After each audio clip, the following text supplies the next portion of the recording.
When the Galactic Council first made contact with Earth, they expected to find another civilized species seeking peaceful integration into the cosmic community. What they discovered instead was a world that had spent millennia perfecting the art of organized violence, where even their peacekeepers carried the genetic memory of 10,000 generations of warfare. The aliens thought they were negotiating with diplomats and soldiers. They had no idea they were sitting across from apex predators who had learned to smile while calculating kill zones.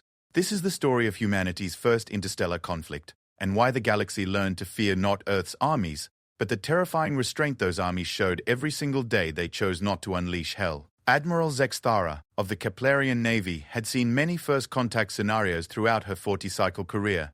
She had negotiated with the crystalline Vorthori, established trade routes with the gas-dwelling Nebulans, and even managed peaceful relations with the notoriously aggressive Thorian Empire.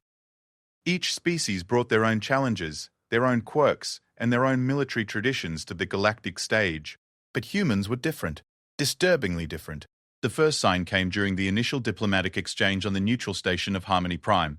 The human delegation had arrived aboard what they called a diplomatic vessel, a sleek craft designated UES Meridian that, according to their own specifications, was lightly armed for escort duties. Zexthara's tactical officers had nearly choked on their breathing apparatus when their scans revealed the true nature of this light armament. The ship carried enough firepower to level a small moon. Perhaps there was a translation error, suggested Commander Veltar, Zexthara's aide-de-camp, as they reviewed the scanning reports in the privacy of their quarters. Surely they meant to send a proper diplomatic vessel. Zexthara's four eyes studied the data streams flowing across her holographic display. The Meridian's weapon systems were unlike anything in the galactic database. While most civilized species had developed energy-based weaponry that could disable rather than destroy, the humans seemed obsessed with what they called kinetic solutions, essentially hurling pieces of metal at incredible velocities with the sole purpose of punching holes through whatever stood in their way. "No translation error," she murmured, her tentacles unconsciously curling with unease. "This is intentional. The question is why a species seeking peaceful contact would choose to make such an aggressive first impression." The human delegation leader was introduced as Ambassador Sarah Chen, a remarkably ordinary-looking individual by human standards. She stood barely 1.7 meters tall, possessed the typical dual optic vision configuration of her species, and moved with what appeared to be casual grace. Nothing about her suggested the predatory nature that Zexthara had come to associate with warrior species. The preliminary negotiations had proceeded smoothly enough. The humans expressed interest in joining the Galactic Trade Consortium, establishing diplomatic relations with the major powers, and contributing to the collective knowledge base that had made interstellar civilization possible. They offered technological innovations in return for star charts, cultural exchanges, and access to the broader galactic community. Everything seemed perfectly normal until the Thorian incident. The Thorians had a reputation throughout the galaxy as aggressive expansionists, but they were also pragmatic enough to respect established protocols. When Captain Drakmor of the Thorian Expeditionary Force approached Harmony Prime with a fleet of battlecruisers, demanding tribute from the weak mammals who dared to enter proper warrior space, most observers expected the standard diplomatic dance to begin. The Galactic Council would issue formal protests, the Thorians would posture and bluster, negotiations would commence, and eventually some face-saving compromise would be reached. It was the way things had always been done. The humans, however, had not read the same playbook. Ambassador Chen's response to the Thorian ultimatum was delivered with the same pleasant smile she had worn throughout the cultural exchange sessions. "Captain Drakmor," she said, her translator rendering her words in crisp Thorian battle cant. "I'm afraid there's been a misunderstanding. Earth doesn't pay tribute. Earth collects it." The silence that followed this statement lasted approximately 37 seconds, long enough for every translation system on the station to verify that yes, the human diplomat had just issued what amounted to a declaration of war against one of the galaxy's most feared military powers. Drakmor's response was predictable. His fleet moved into attack formation around the station, targeting systems locked onto the human vessel, while he personally transported aboard Harmony Prime to demonstrate exactly why mammals should know their place in the cosmic order. This was where Zexthara first witnessed the true nature of humanity's military representatives. The humans had brought what they called a security detail to the negotiations, 6 individuals designated as Marines, who served in a purely ceremonial capacity. At least, that's what their files indicated. They carried no visible weapons, wore dress uniforms rather than battle armor, and had spent most of their time politely admiring the station's architecture and sampling foods from various member species. When Drakmor materialized in the station's main conference chamber, accompanied by a full squad of Thorian shock troops, these ceremonial guards underwent a transformation that left seasoned military observers struggling to process what they were witnessing. The change happened in the space between heartbeats. One moment, Staff Sergeant Maria Santos was examining a Vorthori crystal sculpture with obvious appreciation. The next, she had somehow acquired a weapon that definitely had not been present during the security scans, positioned herself to control 3 different exit routes, and was calculating firing angles with the cold precision of a quantum computer. Her 5 companions moved with identical efficiency, flowing into positions that turned the open conference chamber into an interlocking field of fire that covered every possible approach. They moved without verbal communication, without apparent signals, as if they shared some form of collective consciousness that allowed them to operate as a single, lethal organism. The most disturbing part was their faces. They didn't look angry, excited, or even particularly concerned. They looked focused, professional, and utterly calm as they prepared to engage in what would likely be a fight to the death against superior numbers of heavily armed opponents. Drakmor, for all his bluster about weak mammals, was experienced enough to recognize genuine killers when he saw them. The human Marines weren't posturing or attempting to intimidate through display behavior. They were simply preparing to eliminate threats with the methodical efficiency of individuals who had clearly done this many times before. Interesting, Captain Drakmor rumbled, his own warriors spreading out behind him but notably not raising their weapons. The mammals keep attack animals as servants. Ambassador Chen's smile never wavered. I'm sorry, Captain, but there seems to be another misunderstanding. These aren't attack animals. They're diplomats. The silence that followed this statement was different from the first. This was the silence of predators reassessing potential prey, of military minds rapidly recalculating odds and outcomes. Drakmor's secondary eyes focused on the Marines, studying their positioning, their equipment, their absolute stillness as they waited for whatever order might come. Diplomats, he repeated slowly. These are your diplomats. Oh, no, Chen replied, with the same pleasant tone she might use to correct a minor scheduling error. These are just the security detail. Our actual diplomats are still on the ship. Zexthara felt her breathing apparatus constrict as the implications hit home. If these individuals, clearly trained killers of extraordinary capability, represented merely the security escort for human diplomats, what exactly was the nature of those they were protecting? The question was answered 6 hours later when the diplomatic crisis escalated beyond mere posturing. Drakmor's fleet had moved into bombardment position around Harmony Prime, and their ultimatum was clear. Surrender the humans to Thorian custody, or watch the station burn. The Galactic Council was in emergency session, desperately seeking some compromise that would prevent the first interstellar war in over 2 centuries. Trade routes were already being disrupted as merchant vessels fled the system, and 3 different member species were threatening to withdraw from the consortium entirely if they became involved in a conflict between humans and Thorians. This was when the human diplomats finally made their appearance. They arrived via shuttle from the Meridian, and at first glance appeared no more threatening than Ambassador Chen herself. The delegation consisted of 12 individuals wearing simple grey uniforms without visible rank insignia or decorative elements. They carried no weapons, displayed no aggressive behaviors, and moved with the relaxed confidence of people attending a routine business meeting. Zexthara's first hint that something was fundamentally wrong came from her tactical officer's report. Admiral, he whispered, his voice tight with confusion. The energy readings from these individuals, they're not possible. She glanced at her displays and felt her stomach plummet. Each member of the human diplomatic team was generating the biometric signature of someone experiencing extreme stress, elevated heart rate, increased respiration, heightened neural activity. But their stress responses weren't consistent with fear or anxiety.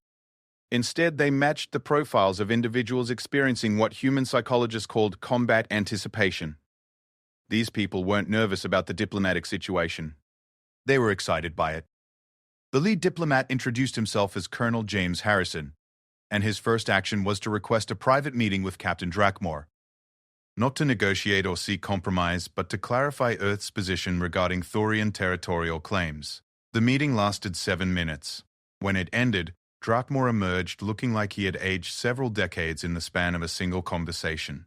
His usually aggressive posture had been replaced by something approaching respectful caution, and when his aide asked about the diplomatic terms being proposed, the captain simply ordered his fleet to withdraw to a safe distance.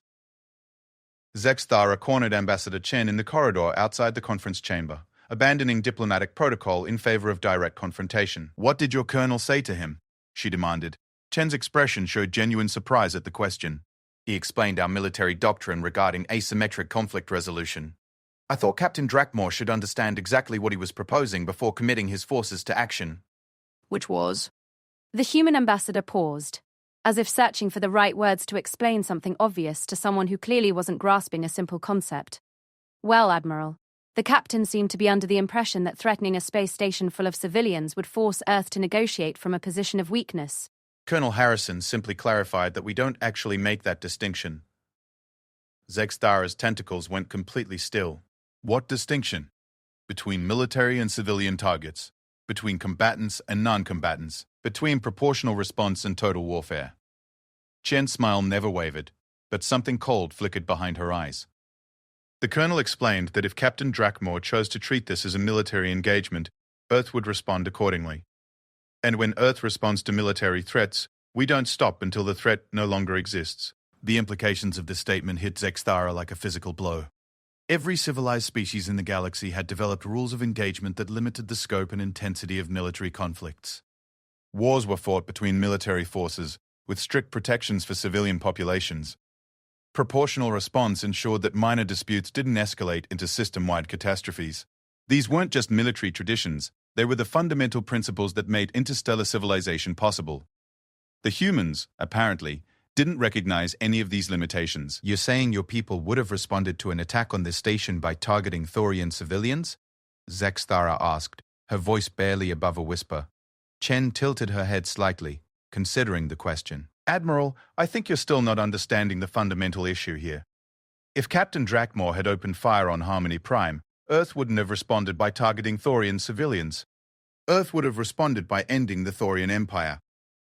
The casual manner in which she delivered this statement, as if discussing weather patterns or trade statistics, was somehow more disturbing than any aggressive posturing could have been. This wasn't a threat or an attempt at intimidation. This was simply a statement of fact, delivered by someone who clearly had no doubt about her species' ability to make good on such a promise. Over the following days, as the Thorian fleet withdrew and normal station operations resumed, Thara found herself studying the human delegation with growing unease. The more she observed them, the more she realized that Ambassador Chen's explanation had been entirely accurate. The humans weren't bluffing about their military capabilities, and they weren't exaggerating their willingness to use them. Every member of their delegation, from the ambassador to the Marines to the diplomatic staff, displayed the same underlying characteristics: absolute confidence in their species' military supremacy, complete acceptance of total warfare as a legitimate policy option, and a disturbing lack of emotional investment in the concept of proportional response. They weren't warriors in any sense that other species would recognize. Warriors fought for honor, for territory, for resources, or for ideology. Warriors could be reasoned with, negotiated with, deterred through superior force or clever diplomacy. The humans were something else entirely. They were problem solvers, and they had apparently spent millennia refining their solution to the problem of armed conflict. Eliminate the source of the problem so completely that it could never present a challenge again. This realization crystallized during a seemingly innocuous conversation with Colonel Harrison about Earth's military history. The colonel had been remarkably forthcoming about humanity's approach to warfare, describing it with the same clinical detachment that other species might use to discuss manufacturing processes or agricultural techniques. "The thing to understand about human military doctrine," he explained over a shared meal in the station's diplomatic quarter, "is that we've never really developed the concept of limited war. Every conflict in our history has been fought with the understanding that survival itself was at stake." Thara found herself leaning forward despite her better judgment. "But surely not every conflict threatened your species' existence?" Harrison paused, his fork halfway to his mouth, as if the question had never occurred to him before. "Admiral, with respect, I think you're approaching this from the wrong angle. It's not that every conflict threatened human extinction, it's that humans approach every conflict as if it might." He set down his utensil and turned to face her directly. "For the past 12,000 years of recorded human history, Warfare has been the primary mechanism by which our species has solved resource disputes, territorial disagreements, ideological conflicts, and social problems. We've gotten very, very good at it. When humans go to war, we don't stop until one side can no longer continue fighting. Zexthara felt her respiratory system struggling to process this information. But that would mean that every human military unit, regardless of designation or apparent purpose, is trained and equipped for total warfare? Yes, Admiral. That's exactly what it means. Harrison's smile was entirely pleasant, as if he were discussing a particularly successful business venture. The Marines you met earlier aren't ceremonial guards. They're reconnaissance specialists trained in unconventional warfare, deep strike operations, and what we call infrastructure denial. The diplomatic staff? They're intelligence analysts, communication specialists, and tactical coordinators. Even Ambassador Chen has combat certification in 3 different specializations. The colonel leaned back in his chair, his expression remaining casual and friendly. You see, Admiral, Earth didn't dispatch commanders to make first contact with the galaxy. We don't have commanders in the sense that other species might understand the term. We have problem solvers, and some problems require more creative solutions than others. As Zexthara sat in stunned silence, trying to process the magnitude of what she had just learned, Colonel Harrison returned his attention to his meal with the same relaxed efficiency that his Marines had displayed while preparing to engage Thorian shock troops. They weren't soldiers. They weren't warriors. They weren't even military personnel in any conventional sense. They were killers who had been trained to think like diplomats, equipped like scientists, and organized like a government agency. And somewhere in the depths of space, an entire planet full of these individuals was waiting to see how the galaxy would respond to humanity's arrival on the interstellar stage. The thought that kept Zexthara awake for the next several sleep cycles was simple and terrifying. If these were the humans Earth chose to send as diplomats, what exactly were they keeping at home? 3 months after first contact, the Galactic Council convened its most secretive session in over 800 years. Representatives from 14 major civilizations gathered in the hidden chambers beneath Nexus Station, far from the public forums where trade agreements and cultural exchanges were normally discussed. The topic was simple enough to state but complex beyond measure to address. What exactly was humanity, and what did their presence mean for the established order of galactic civilization? Admiral Zexthara found herself at the center of these discussions, her first-hand observations of human behavior having made her the galaxy's unofficial expert on what everyone had begun calling the human problem. The title seemed appropriate enough, since every species present had discovered that traditional diplomatic frameworks simply didn't apply when dealing with Earth's representatives. The Crystalline Collective had attempted to establish a standard trade agreement for rare Earth minerals. The human negotiators had agreed to all proposed terms, then casually mentioned that Earth had already identified 17 uninhabited systems containing the requested materials and would be happy to strip mine them entirely within the next 6 months. When asked about environmental protections for these pristine worlds, the humans had seemed genuinely confused by the question. The Aquatic Confederation had tried to establish cultural exchange protocols, expecting the usual careful sharing of art, literature, and philosophical traditions.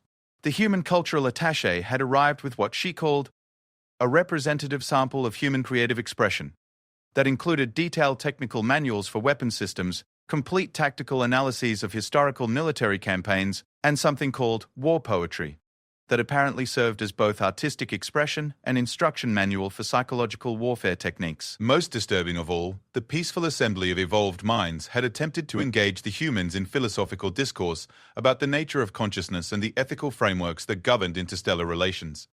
The human philosopher who participated in these discussions had listened politely to centuries of accumulated wisdom about conflict resolution, cooperative governance, and the moral imperatives that guided civilized behavior, then calmly explained that human philosophy had reached the conclusion that ethics were essentially luxury goods that individuals and civilizations could afford only after ensuring their own survival. The core problem, explained Sage Mirthala of the Evolved Minds, her mental emanations heavy with concern, is that humans appear to have developed a fundamentally different relationship with violence than any other known species. For us, warfare is an unfortunate aberration, a failure of communication or understanding that occasionally disrupts the normal state of peaceful coexistence. For humans, peace appears to be a temporary suspension of their natural state. Council Leader Velmar of the HFY Archives gestured for attention with 2 of his 6 appendages. Our xenobiologists have completed their analysis of human evolutionary history, and the results are troubling. Most species that achieve interstellar capability do so by overcoming their aggressive instincts, either through biological evolution or social development. Humans appear to have achieved spaceflight precisely because they refined those instincts to an extraordinary degree. The holographic display that materialized above the council chamber showed a simplified timeline of human development that had taken the galaxy's finest researchers months to compile. The data was staggering in its implications. Humans had spent roughly 4 million years developing increasingly sophisticated methods of killing each other. They had invented agriculture primarily to support larger military populations.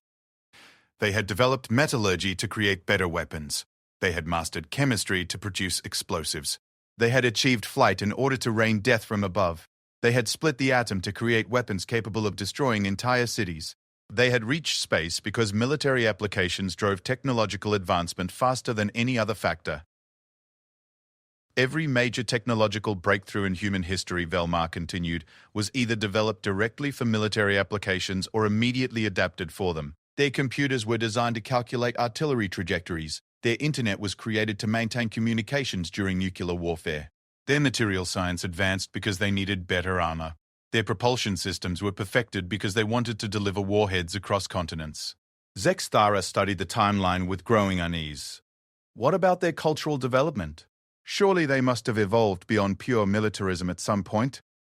The response came from Dr. Kithvar of the Sociological Institute, whose specialized equipment had been analyzing human cultural transmissions since first contact. Admiral, that's perhaps the most disturbing aspect of their society. Humans haven't moved beyond militarism. They've refined it to an art form.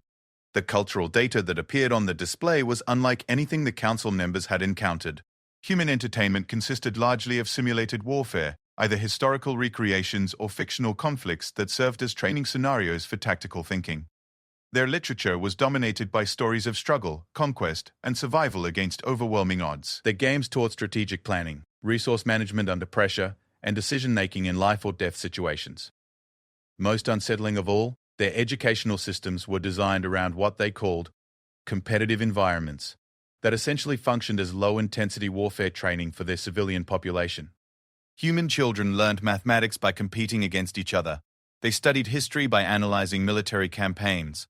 They developed social skills through organized sports that were barely disguised combat simulations. They're not a military species, Dr. Kithvar explained. They're a species where every individual has been trained for warfare from birth, whether they realize it or not. When we met their diplomatic team, we weren't dealing with soldiers pretending to be diplomats. We were dealing with civilians who happened to possess military training equivalent to our special forces operatives. The silence that followed this revelation lasted several minutes as the implications sank in. If humanity's civilian population possessed military capabilities that rivaled the elite units of established galactic powers, what level of capability did their actual military forces represent? The answer came from an unexpected source. Captain Drakmor of the Thorian Empire had requested permission to address the Council despite the traditional hostility between Thorian and Coalition forces. His appearance via quantum relay was preceded by formal diplomatic protocols that hadn't been used in centuries, suggesting that whatever he had to say was considered a matter of extreme importance by the normally aggressive Thorians. Honored Council, Drakmor began, his usual bluster replaced by what could only be described as respectful caution. 3 weeks ago, my government authorized a reconnaissance mission to the Sol system to assess human military capabilities. I am here to report the results of that mission and to formally request that the Thorian Empire be granted immediate refugee status within Coalition space. The stunned silence that greeted this statement was broken by Council Leader Velmar. Captain, did you say refugee status? The Thorian Empire controls 47 star systems and maintains the largest military fleet in this sector. Not anymore, Drakmor replied flatly. Our reconnaissance fleet consisted of 12 stealth vessels equipped with the most advanced sensor technology in Thorian inventory. We approached the outer edges of the Sol system using deep space trajectories that should have been undetectable to any known technology. He paused, and when he continued, his voice carried the tone of someone reporting events that defied rational explanation. The humans detected our approach while we were still 18 light hours from the system boundary. Not only detected us, but identified the specific class and configuration of each vessel, tracked our individual flight paths, and transmitted personal messages to each of our ship commanders. Messages that included detailed specifications of our supposedly classified stealth technology, complete crew manifests with personal information about each team member, and tactical assessments of our vessel's combat capabilities. Drakmore's image flickered as his transmission was momentarily disrupted by what appeared to be defensive systems automatically engaging around his location. The humans didn't consider our reconnaissance mission to be an act of espionage. They treated it as a social visit. They invited us to observe their defensive installations and provided guided tours of what they called representative military facilities. The captain's next words carried the weight of someone delivering a death sentence. Council members, the installations we observed were not military bases. They were industrial facilities, manufacturing centers. What humans call their defense industry produces more military hardware in a single day than the Thorian Empire manufactures in an entire cycle. And those facilities represent less than 3% of their total military production capacity. Dr. Kithvar leaned forward, her analytical senses focused intently on Drakmore's transmission. Captain, are you saying that the humans showed you their weapons production facilities as a demonstration of their military strength? No, Doctor. They showed us their civilian infrastructure. The facilities we toured were operated by what humans call private corporations that produce military equipment as a commercial enterprise. When we asked to see their actual military installations, they explained that those were classified and unavailable for foreign observation. But they did provide us with statistical summaries of their defensive capabilities. Drakmore transmitted a data package that materialized as a three-dimensional schematic above the council chamber. The assembled representatives stared in stunned silence at what appeared to be a complete defensive grid covering not just Earth's solar system, but extending outward in a sphere nearly 4 light-years in radius. This is their local defense network, Drakmore continued.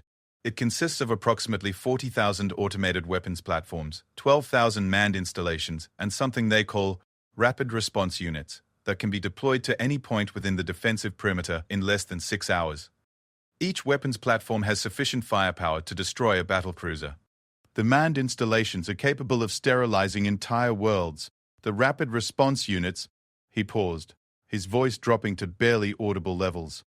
The rapid response units are staffed by the same individuals we met during the diplomatic encounters. They call them Marines. Admiral Zexthara felt her worldview crumbling as she absorbed the tactical implications. Captain, you're describing defensive capabilities that exceed the combined military strength of the entire galactic coalition. Admiral, those are just their local defenses. The humans also provided statistical summaries of what they call their expeditionary capabilities. According to their data, Earth maintains the ability to project military force to any point within a 500 light-year radius.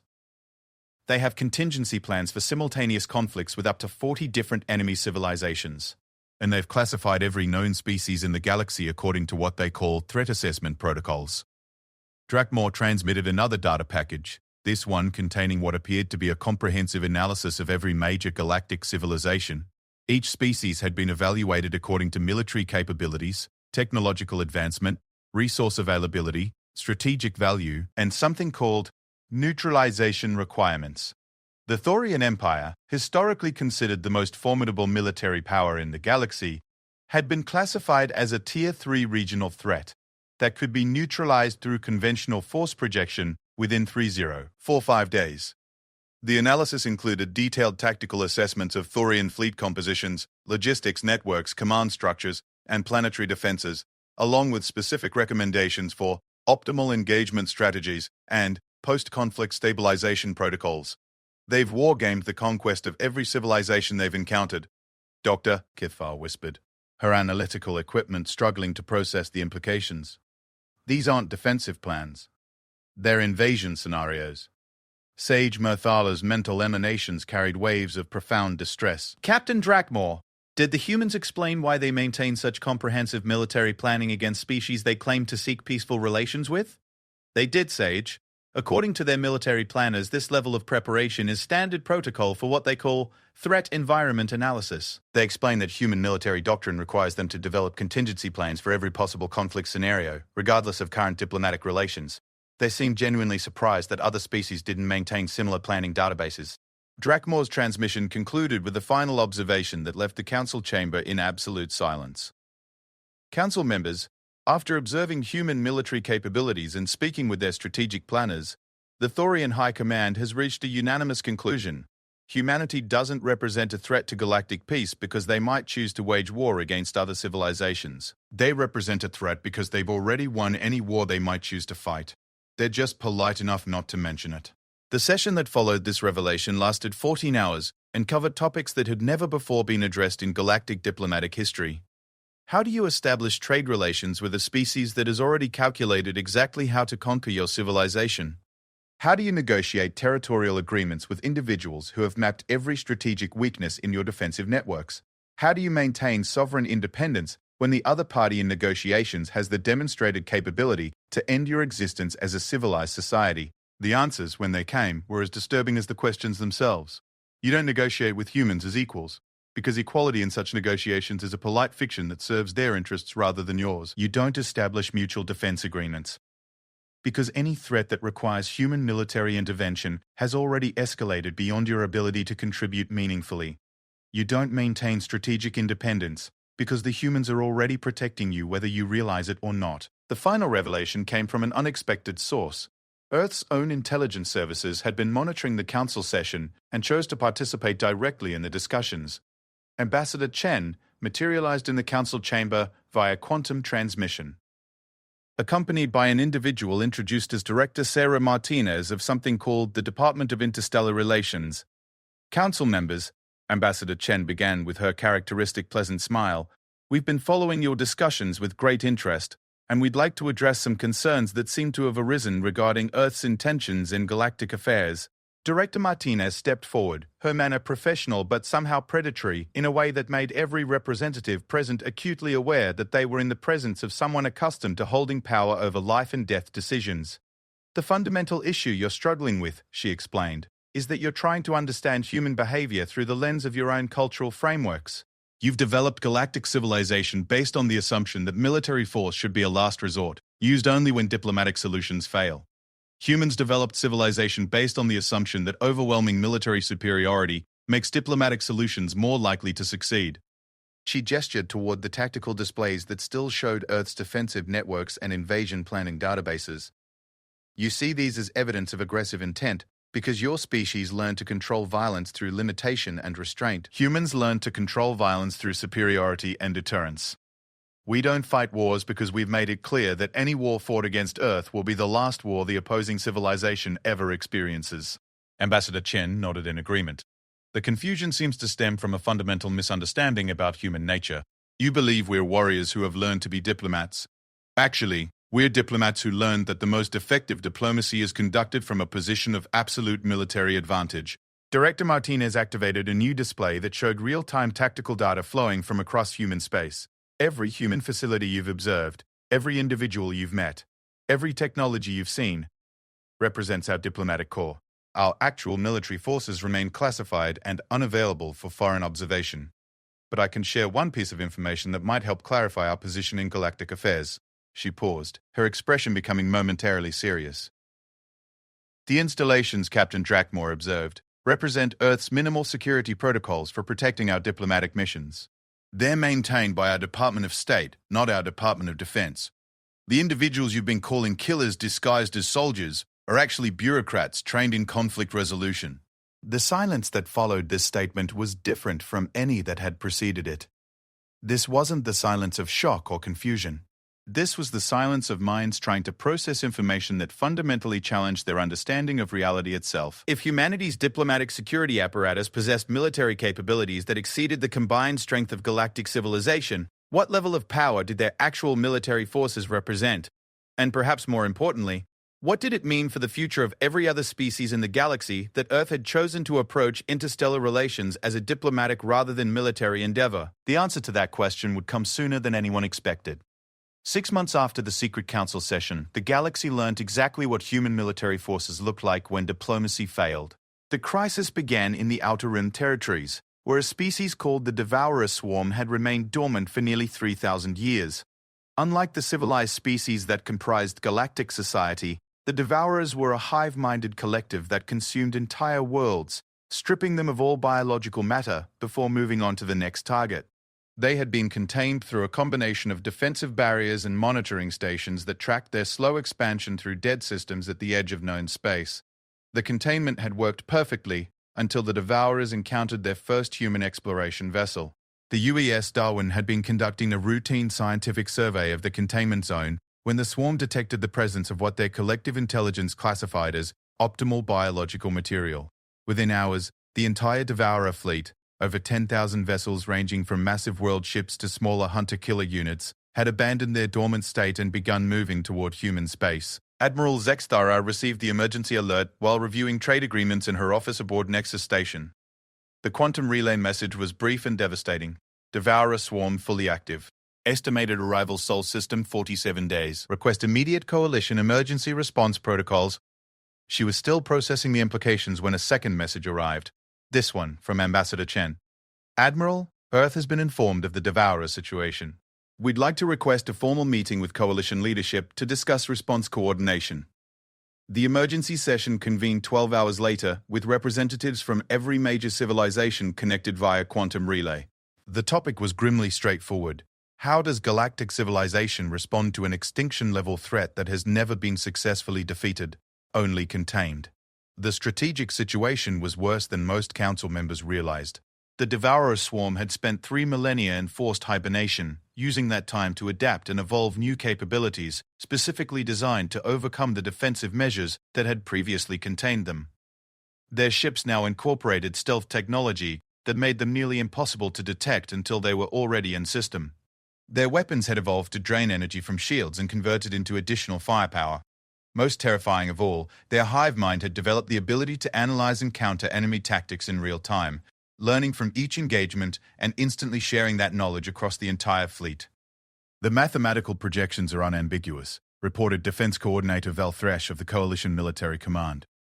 Current defensive capabilities are insufficient to stop or significantly slow the swarm's advance. If they reach the core worlds, we're looking at the complete extinction of galactic civilization within 18 months. Council Leader Velmar gestured for calm as panicked communications began flooding the session from representatives whose home systems lay along the swarm's projected path. What about evacuation protocols? How many civilian populations can we relocate to safe zones before the swarm arrives? The silence that followed this question provided its own answer. There were no safe zones. The Devourer fleet was large enough to divide into multiple attack groups, each capable of consuming entire star systems simultaneously. Even if evacuation were logistically possible, there was nowhere to evacuate to that wouldn't eventually fall to the advancing swarm. We need to discuss military options, Admiral Zexthara stated, though her own tactical training told her that conventional military responses would be utterly inadequate. What about coordinated fleet actions using combined coalition forces? Admiral, Defense Coordinator Valthrash replied with the calm of someone delivering a terminal diagnosis. The entire coalition fleet represents approximately 2,000 combat vessels. The Devourer Swarm has over 10,000 ships, each one equivalent to our heaviest battle cruisers. A direct military engagement would result in the complete destruction of our forces within hours, while barely slowing the swarm's advance. The council chamber fell silent as the reality of their situation became clear. For the first time in galactic history, they were facing a threat that couldn't be negotiated with, contained through diplomatic pressure, or defeated through conventional military action. The very foundations of interstellar civilization were crumbling under the weight of an enemy that recognized only consumption and growth. This was when Ambassador Chen chose to speak. Council members, she began with her characteristic pleasant tone, Earth would like to propose an alternative approach to the Devourer situation. Every representative turned toward the human transmission, and Zexathara found herself leaning forward despite knowing that whatever Chen was about to suggest would fundamentally alter the nature of galactic politics. We've completed our own analysis of the tactical situation, Chen continued, and our military planners have identified several viable strategies for neutralizing the swarm threat. However, implementing these strategies would require Earth to transition from diplomatic to military engagement protocols, which represents a significant escalation in our involvement with galactic affairs. Director Martinez materialized alongside the ambassador, her expression carrying the same professional courtesy that had masked predatory calculation during their previous meeting. Before we proceed, Earth needs formal authorization from coalition leadership to engage in unrestricted military operations within your territory. Standard diplomatic immunity won't cover the level of force projection required for this mission. Council Leader Velmar found his voice first. Ambassador, are you saying Earth believes it can defeat the Devourer Swarm? Not defeat, Council leader. Eliminate. The distinction was delivered with the same casual precision that characterized all human communications. Earth's military doctrine doesn't recognize partial victories when dealing with extinction-level threats. Either the threat is completely neutralized or the mission is considered a failure. Admiral Zexthara felt her breathing apparatus struggling as she processed the implications of this statement. Ambassador, the Devourer Swarm represents the most dangerous military force in galactic history. They've never been defeated by any known civilization. You're saying Earth believes it can eliminate them entirely? Director Martinez activated a tactical display that showed real-time deployment data from human military facilities.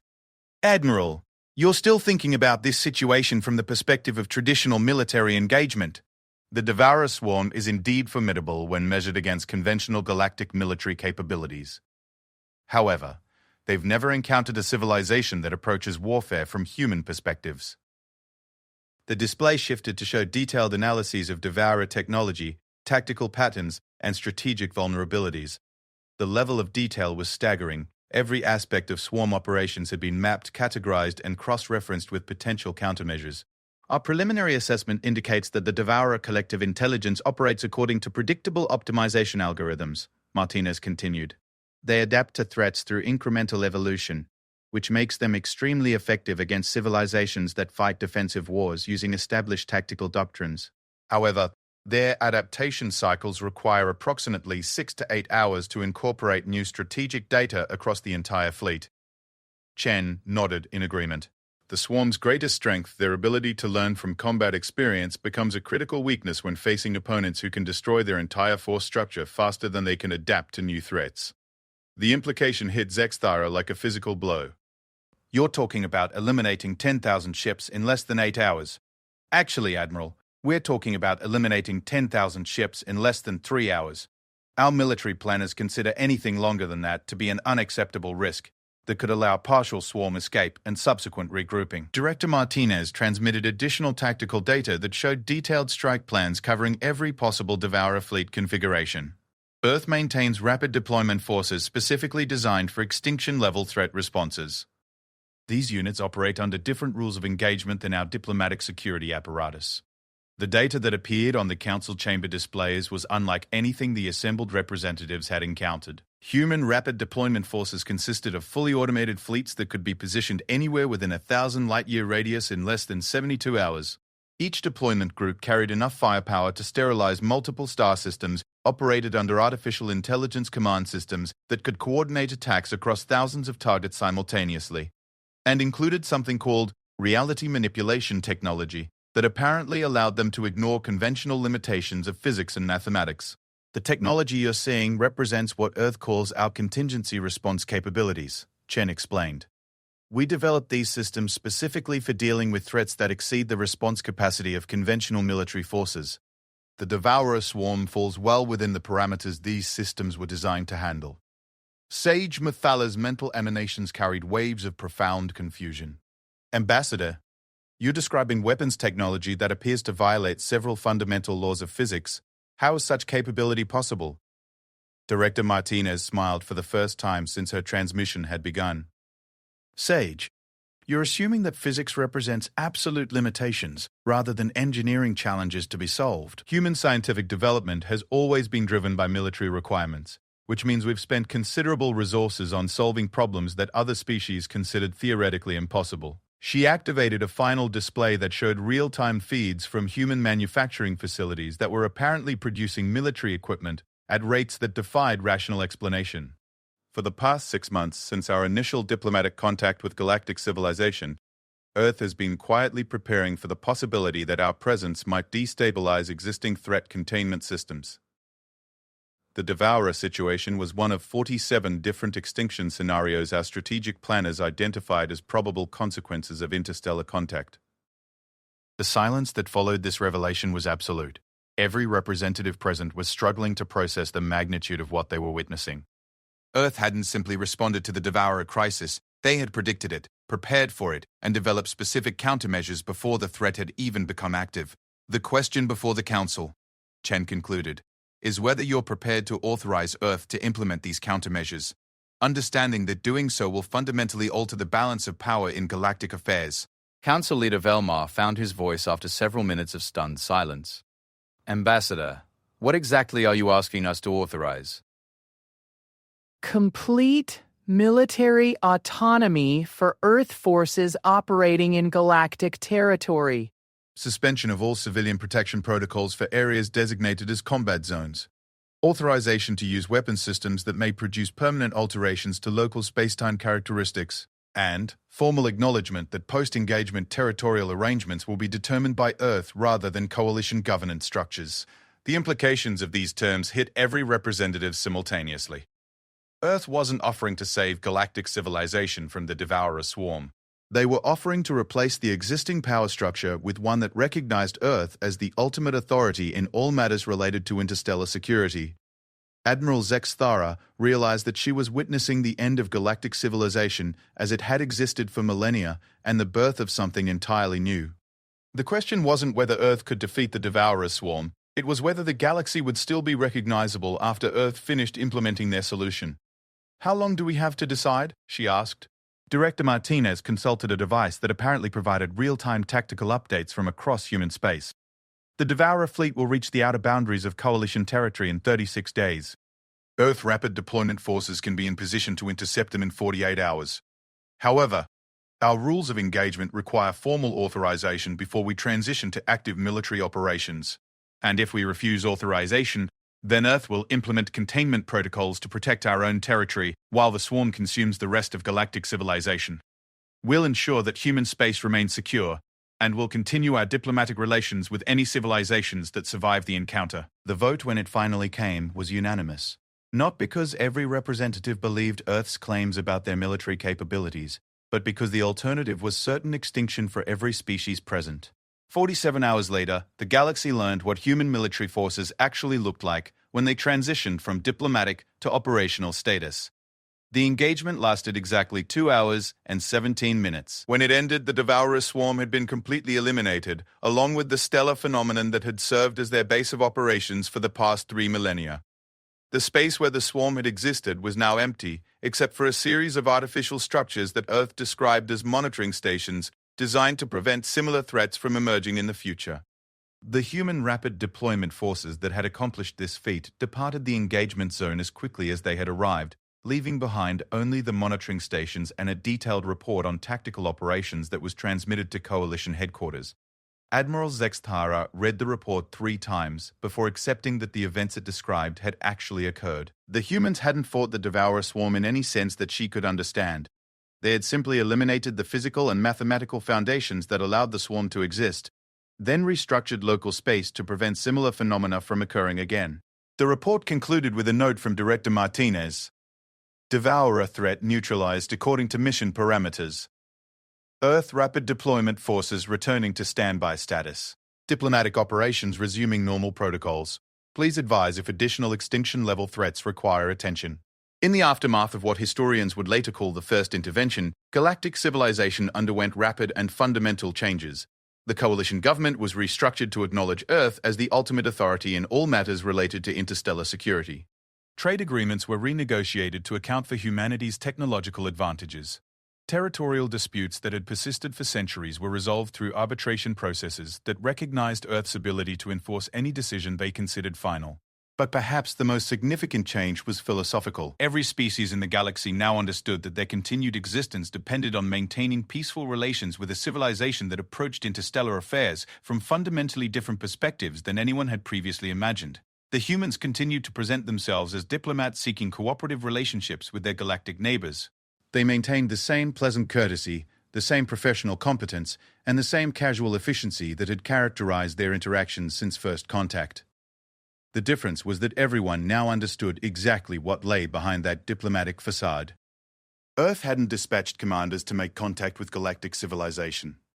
They had deployed killers disguised as civil servants, and those killers had just demonstrated that they possessed the power to reshape reality itself when their diplomatic solutions required enforcement.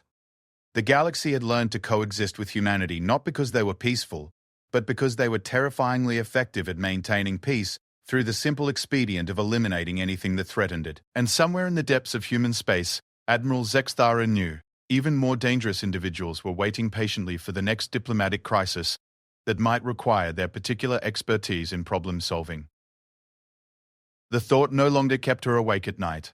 Instead, it had become oddly comforting to know that someone, somewhere, was maintaining vigilant watch over the fragile peace that made galactic civilization possible. Even if those guardians happened to be the most lethal force the universe had ever produced. Earth didn't dispatch commanders, they deployed killers disguised as soldiers. HFY Sci-Fi Story.